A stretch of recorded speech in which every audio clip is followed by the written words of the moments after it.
പ്രിയമുള്ളവരെ എല്ലാവർക്കും ഒരിക്കൽ കൂടി എൻ മീഡിയയിലേക്ക് ഹാർദമായ സ്വാഗതം. കേരളത്തിലെ മറുനാടൻ ഉൾപ്പെടുന്ന സംഘ അനുകൂല ചാനലുകൾ ആവർത്തിച്ചനുവർത്തിക്കുന്ന ഒരു പല്ലവിയുണ്ട്. അത് ലോകത്തിലെ മുസ്ലിം തീവ്രവാദത്തെക്കുറിച്ചാണ്. അതിനവർ ഉദാഹരണമായി പറയുന്ന കഥകൾ മിക്കപ്പോഴും ഇറാഖിലെ യസീദി പെൺകുട്ടികളെ തട്ടിക്കൊണ്ടുപോയതും അവരെ അടിമകളായി പാർപ്പിച്ചതും അവരെ ലൈംഗികമായി ചൂഷണം ചെയ്തതും അവരെ കുട്ടികളുൾപ്പെടെ ക്രൂരമായി കൊന്നുകളഞ്ഞതുമായ ഒരു തീവ്രവാദ സംഘടനയുടെ കഥകളാണ്. ആ കഥകൾക്ക് ഏറ്റവും നല്ല ഉത്തരം ഇപ്പോൾ സിറിയയിൽ നിന്ന് കിട്ടുകയാണ്. കാരണം ആ സംഘടന ആരുടെ സ്പോൺസർഷിപ്പിൽ പ്രവർത്തിച്ചതാണ് എന്ന് തെളിവ് സഹിതം സിറിയയിലെ പുതിയ സംഭവവികാസങ്ങൾ നമ്മളെ ബോധ്യപ്പെടുത്തുകയാണ്. കാരണം ആ സംഘടനയിൽ അംഗമായിരുന്ന അമേരിക്കൻ ജയിലിൽ കിടന്ന ജിലാനി എന്ന് പറയുന്ന വ്യക്തിയാണ് ഇപ്പോൾ ഇസ്രായേലിൻ്റെ പിന്തുണയോടുകൂടി സിറിയയിൽ അസദ് ഗവൺമെൻറ്റിനെ അട്ടിമറിച്ച് അധികാരത്തിലെത്തിയിരിക്കുന്നത്. ഇതിനേക്കാൾ ഉദാഹരണം IS എന്ന് പറയുന്ന സംഘടനയുടെ സ്പോൺസർ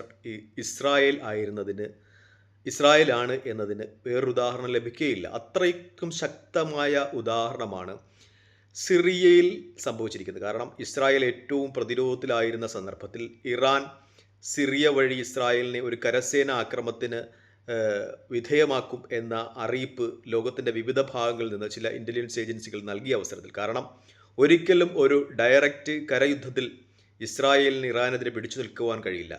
സാങ്കേതികമായി ഇറാനേക്കാളും ഒരുപാട് മുന്നിലാണ് ഇസ്രായേൽ. കാരണം അവരുടെ വ്യോമഗതാഗതം, ജെറ്റ് വിമാനങ്ങൾ, അങ്ങനെ ഒരുപാട് കാര്യങ്ങൾ, മിസൈൽ പ്രതിരോധ സംവിധാനങ്ങളൊക്കെ ഇസ്രായേലിന് ഇറാനെ അപേക്ഷിച്ച് യുദ്ധരംഗത്ത് മേൽക്കൈ നൽകുന്നുണ്ട്. പക്ഷേ ഒരു ഡയറക്റ്റ് യുദ്ധത്തിൽ, ഒരു കരയുദ്ധത്തിൽ ഇറാൻ്റെ സൈനികം ഇസ്രായേലിനേക്കാൾ എത്രയോ മികച്ചതാണ്. അംഗബലത്തിലും ആയുധ സജ്ജനത്തിലുമൊക്കെ എത്രയോ മികച്ചതാണ് ഇറാൻ്റെ സൈനികം, കരസേന എന്ന് നമുക്ക് വ്യക്തമായി അറിയാവുന്നതാണ്. അപ്പോൾ ഒരു കരയുദ്ധത്തിലേക്ക് ഇറാൻ തയ്യാറാകുന്നു, അത് സിറിയ വഴിയായിരിക്കും എന്ന രീതിയിലൊക്കെ റിപ്പോർട്ടുകൾ വന്ന സമയത്ത്, ഇറാൻ്റെ കരസേന സിറിയയിലേക്ക് നീങ്ങുന്നു എന്ന രീതിയിലൊക്കെ റിപ്പോർട്ടുകൾ വന്ന സമയത്താണ് സിറിയയിൽ ഒരു സൈനിക അട്ടിമറി നടക്കുന്നത്. ലോകത്തിലെ ഏറ്റവും വലിയ ഭീകര സംഘടനകളിൽ ഒന്നിൽ അംഗമായിരുന്ന വ്യക്തി സിറിയയിൽ ഇറാൻ്റെ പിന്തുണയുള്ള അസദ് ഗവൺമെൻറ്റിനെ അട്ടിമറിച്ചുകൊണ്ട് അവിടെ അധികാരത്തിലെത്തുന്നത് എന്ന ഒരു വസ്തുത നമുക്ക് സുവ്യക്തമാണ്.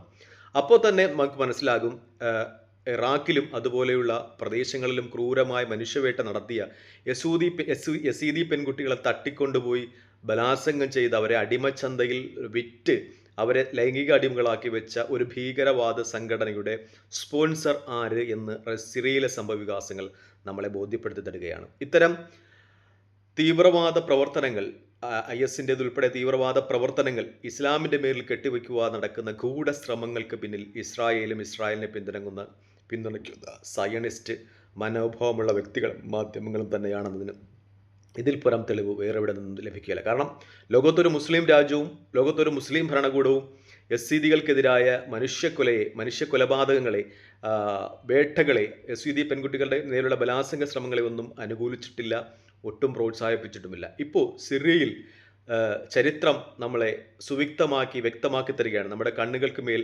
വ്യക്തമാക്കി തരികയാണ് ലോകത്തെ ഈ തീവ്രവാദ സംഘടന പിന്നിൽ ആര് എന്ന സുവ്യക്തമായ നേർരേഖ. ഏറ്റവും ഉപോത്ഫലമായ ഇസ്രായേലിനെ നയിക്കുന്ന ഘടകം എന്ന് വെച്ചാൽ ഫലസ്തീൻ്റെ മോചനം എങ്ങനെയും തടഞ്ഞു നിർത്തുക എന്നുള്ളതാണ്. അതിന് ആ പ്രദേശത്തെ വിശ്വാസികളെ തീവ്രവാദികളായി സമൂഹത്തിൻ്റെ മുന്നിൽ ആക്കി തീർക്കുക എന്നാണ് ഇസ്രായേലിനെ സ്വതന്ത്ര സമരത്തെ പരാജയപ്പെടുത്തുവാനുള്ള ഏറ്റവും വലിയ ഘടകമായി അവർ മനസ്സിലാക്കുന്നുണ്ട്. അതിന് ആയിട്ട് അവർ വിവിധ തരത്തിലുള്ള മാർഗങ്ങൾ തിരഞ്ഞെടുക്കും. നമുക്കറിയാം, മൊസാദിനെ പോലെയുള്ള ചാര സംഘടനയുടെ പ്രവർത്തന ബലവും അവരുടെ ബുദ്ധികൂർമ്മതയും ഒക്കെ നമുക്കറിയാം. അതുകൊണ്ട് തന്നെ പല ഭാഗത്തു നിന്ന്, ലോകത്തിൻ്റെ വിവിധ ഭാഗങ്ങളിൽ നിന്ന് ഫലസ്തീന് കിട്ടുന്ന സപ്പോർട്ടിനെ ഇല്ലാതാക്കുക എന്ന ദൗത്യത്തോടു കൂടി അവർ ചെയ്യുന്ന പ്രവർത്തനങ്ങളാണ് ലോകത്തെ ഏറ്റവും പ്രമുഖമായ ഒരു മതത്തെ ഇത്രമേൽ അവഹേളനിക്കുന്നതിനും ഇത്രമേൽ തെറ്റിദ്ധരിപ്പിക്കപ്പെടുന്നതിനും കാരണമായത് എന്നത് വസ്തുനിഷ്ഠമായി തന്നെ നമ്മുടെ മുന്നിൽ നിൽക്കുകയാണ്. സിറിയയിലെ സംഭവവികാസങ്ങൾ കൂടുതൽ ദൃഢമാവുകയും വ്യക്തമാവുകയും ചെയ്യുമ്പോൾ.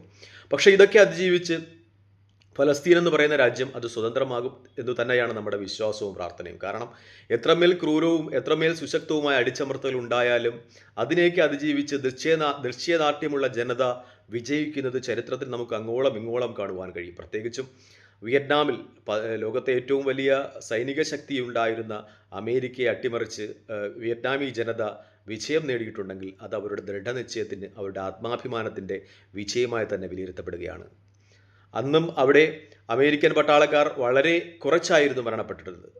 ലക്ഷക്കണക്കിന് വിയറ്റ്നാമികൾ അവിടെ കൊല ചെയ്യപ്പെട്ടു. ഞാൻ എപ്പോഴും പറയാറുള്ളത് പോലെ കൊല ചെയ്യപ്പെടുന്ന വ്യക്തികളുടെ അല്ലെങ്കിൽ കൊല ചെയ്യപ്പെടുന്ന ജനങ്ങളുടെ അടിസ്ഥാനത്തിലല്ല ഒരു യുദ്ധവും വിജയവും പരാജയവും നിർണ്ണയിക്കുക. എങ്ങനെയാണെങ്കിൽ വിയറ്റ്നാമികൾ പരാജയപ്പെട്ടതായി ലോകചരിത്രം വിലയിരുത്തിയത്. പക്ഷേ വിയറ്റ്നാമിൽ അമേരിക്ക പരാജയപ്പെട്ടതായിട്ടാണ് ലോകം വിലയിരുത്തുന്നത്. കാരണം ആ യുദ്ധത്തിൽ വിയറ്റ്നാമിൻ്റെ ദൃഢനിശ്ചയത്തിന് മുന്നിൽ അമേരിക്കൻ പട്ടാളക്കാർക്ക് വിയറ്റ്നാമിൽ നിന്ന് ഓടി രക്ഷപ്പെടേണ്ടി വന്നു എന്നത് ചരിത്രമാണ്. അതുപോലെ തന്നെ ഇസ്രായേലിനും ഗസയുടെ പ്രദേശങ്ങളിൽ നിന്ന്, ഫലസ്തീൻ്റെ മുഴുവൻ പ്രദേശങ്ങളിൽ നിന്നും പിന്തിരിഞ്ഞുകൊണ്ടി വരും എന്ന കാര്യത്തിൽ യാതൊരു സംശയവുമില്ല. ഇന്നല്ലെങ്കിൽ നാളെ, നാമല്ലെങ്കിൽ നമ്മുടെ പുതിയ തലമുറ, നമ്മുടെ വരും തലമുറ അത് ദർശിക്കുക തന്നെ ചെയ്യും എന്നതിൽ യാതൊരു സംശയവുമില്ല. ഇന്ന് പ്രിയങ്ക ഗാന്ധിയുടെ പാർലമെൻറ്റിൽ വരവ് ശ്രദ്ധിച്ചിട്ടുണ്ടാകും. അവർ ഫലസ്തീൻ്റെ സിമ്പൽ അണിഞ്ഞ ബാഗുമായിട്ടാണ് വന്നത്. അവരുടെ പ്രസ്ഥാനം, പ്രത്യേകിച്ചും അവരുടെ മുൻ തലമുറ, ഇന്ദിരാഗാന്ധി ഉൾപ്പെടുന്ന, ജവഹർലാൽ നെഹ്റു ഉൾപ്പെടുന്ന, രാജീവ് ഗാന്ധി ഉൾപ്പെടുന്ന അവരുടെ മുൻഗാമികൾ ആ പ്രദേശത്തോട് കാണിച്ച സ്നേഹവായ്പിനും ഒക്കെ അറബ് ദേശത്ത് ഒരുപാട് ആരാധകരും ഇഷ്ടക്കാരും ഉണ്ടെന്ന് ഞാൻ അവരുടെയൊക്കെ ചില പ്രവർത്തനങ്ങളിൽ നിന്നും സംസാരങ്ങളും ഞാൻ നേരത്തെ വിദേശത്തായിരുന്നപ്പോൾ മനസ്സിലാക്കിയിട്ടുള്ളതാണ്. അതുപോലെ പ്രത്യേകിച്ചും ഇന്ദിരാഗാന്ധിയൊക്കെ യാസർ അറാഫത്ത് സഹോദരി എന്നാണ് വിശേഷിപ്പിച്ചത്. യാസർ അറാഫത്തിനെയും ഇന്ദിരാഗാന്ധി സഹോദരൻ എന്ന് തന്നെയാണ് വിശേഷിപ്പിച്ചത്. അപ്പോൾ അറബ് ദേശങ്ങളുമായിട്ടുള്ള ഇന്ത്യയുടെ ആത്മബന്ധം അത് പതിറ്റാണ്ടുകൾക്ക് മുമ്പേ തുടങ്ങുന്നതാണ് എന്നത് പ്രിയങ്ക ഗാന്ധിയുടെ ഇന്നത്തെ നടപടികളിൽ നിന്ന് നമുക്ക് വ്യക്തമാകുന്നതാണ്. എങ്കിലും ലോകം കൂടുതൽ സമാധാനപൂർവ്വമായി പുലരട്ടെ എന്ന് നമുക്ക് പ്രാർത്ഥിക്കാം, വിശ്വസിക്കാം. ഇസ്രായേലും ഫലസ്തീനും പരസ്പരം അംഗീകരിച്ചുകൊണ്ടുള്ള ഒരു സമാധാന ദൗത്യത്തിന് മാത്രമേ ലോകത്തെ രക്ഷിക്കുവാൻ കഴിയുമെന്ന് ഞാൻ വിശ്വസിക്കുകയാണ്. കാരണം ഇസ്രായേലിലെ ജനതയും സ്വാതന്ത്ര്യത്തിൻ്റെ പുലരിയിൽ കഴിയേണ്ടതുണ്ട്, ഫലസ്തീനികളും കഴിയേണ്ടതുണ്ട്. ഇരു രാജ്യങ്ങളും പരസ്പരം അംഗീകരിച്ചുകൊണ്ട്, ഇരു രാജ്യത്തെയും ജനങ്ങളിൽ പരസ്പര വിശ്വാസം രൂപീകരിച്ചുകൊണ്ട്, ഇരു രാജ്യത്തെയും തീവ്ര മനോവസ്ഥികരായ സയനിസ്റ്റുകളെയും ഇസ്ലാമിസ്റ്റുകളെയും ഒറ്റപ്പെടുത്തിക്കൊണ്ട് മിതവാദത്തിൻ്റെതായ ഒരു പുതിയ പിറവി ഉൾക്കൊണ്ടെങ്കിൽ മാത്രമേ ഇരു രാജ്യങ്ങളും സമാധാനമായി വർത്തിക്കൂ എന്നാണ് എൻ്റെ വിശ്വാസവും വിലയിരുത്തലും. കാരണം ലോകം കൂടുതൽ ഏകീകരിക്കപ്പെടുകയാണ്. ലോകം ഒരു ഗ്രാമമായി മാറുകയാണ്. പരസ്പരം സഹിഷ്ണുതയുടെ ലോകം അതാണ് കൂടുതൽ ആഗ്രഹിക്കുന്നത്. പ്രത്യേകിച്ചും അറബ് രാജ്യങ്ങളൊക്കെ സഹിഷ്ണുത വർഷങ്ങളായി ആദരിക്കുകയാണ്. അവിടെ ലോകത്തിൻ്റെ വിവിധ സംസ്കാരങ്ങളെ UAEയും സൗദിയും പോലുള്ള അറബ് രാജ്യങ്ങൾ ഉൾക്കൊള്ളുകയാണ്. ഇന്ത്യ അതുപോലെയായിരുന്നു. പക്ഷേ നമ്മുടെ രാജ്യത്ത് ഇപ്പോൾ അതിന് ഭിന്നമായ ചില കാര്യങ്ങൾ കാണുന്നുണ്ടെങ്കിലും ദുഃഖകരമാണെങ്കിലും ഇന്ത്യയും അതിൻ്റെ വഴിയിലേക്ക് തന്നെയാണ് എന്ന് നമുക്ക് വ്യക്തമാകും. ലോകം കൂടുതൽ സഹിഷ്ണുതാപരമായ ഘട്ടങ്ങളിലേക്ക് നീങ്ങുകയും ഇസ്രായേലിൻ്റെയും ഫലസ്തീൻ്റെയും സ്വാതന്ത്ര്യം നമുക്ക് പുലരും എന്ന് വിശ്വസിക്കാം. ഫലസ്തീൻ അംഗീകരിച്ചുകൊണ്ട് ഇസ്രായേലും, ഇസ്രായേൽ അംഗീകരിച്ചുകൊണ്ട് ഫലസ്തീനും പുതുയുഗ പുറവിലേക്ക് പിറന്നു വീഴും എന്ന് നമുക്ക് വിശ്വസിക്കാം, പ്രാർത്ഥിക്കാം. തൽക്കാലം ഈ വീഡിയോയുമായി വിടവാങ്ങുന്നു. മറ്റൊരു വീഡിയോയുമായി കാണുന്നവരെ പ്രാർത്ഥന ഉൾപ്പെടുത്തുക. വീഡിയോ ഇഷ്ടപ്പെടുന്നുണ്ട് ലൈക്ക് ചെയ്യുക, ഷെയർ ചെയ്യുക, കമൻറ്റ് ചെയ്യുക. മറ്റൊരു വീഡിയോയുമായി കാണുന്നവരെ പ്രാർത്ഥന ഉൾപ്പെടുത്തുക. ജയ് ഹിന്ദ്. ദയവായി ചാനൽ സബ്സ്ക്രൈബ് ചെയ്യുക.